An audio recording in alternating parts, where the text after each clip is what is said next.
అందరికీ నమస్తేనండి.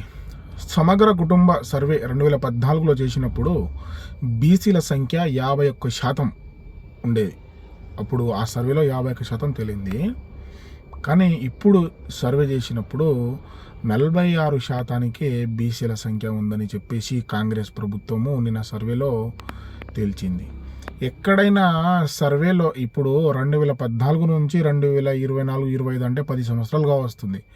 సంఖ్య పెరుగుతుందే కానీ తగ్గుతుందా ఈ కాలంలో?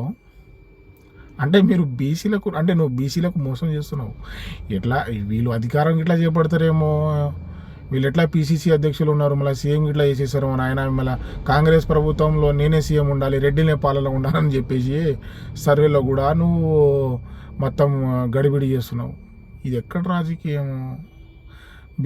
బీసీ సోదరులారా, మిమ్మల్ని మోసం చేస్తున్నాడా? జర మీరు కూడా గమనించండి. ఈ ప్రభుత్వమే అబద్ధాల ప్రభుత్వము.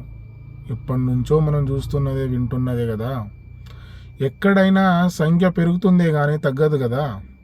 జనాభా రూపంలో ఆనాడు 2010, 2012లో 120 కోట్ల జనాభా ఉన్న భారతదేశం ఇప్పటికీ 150 దాటింది. 150 కోట్లు దాటిందంటే పెరుగుతుంది కానీ తగ్గుతలేదు కదా. మళ్ళీ ఈ కాంగ్రెస్ సర్వేలోనే ఎందుకు తగ్గుతుంది? అధికారం పోతుందేమోనని. అదే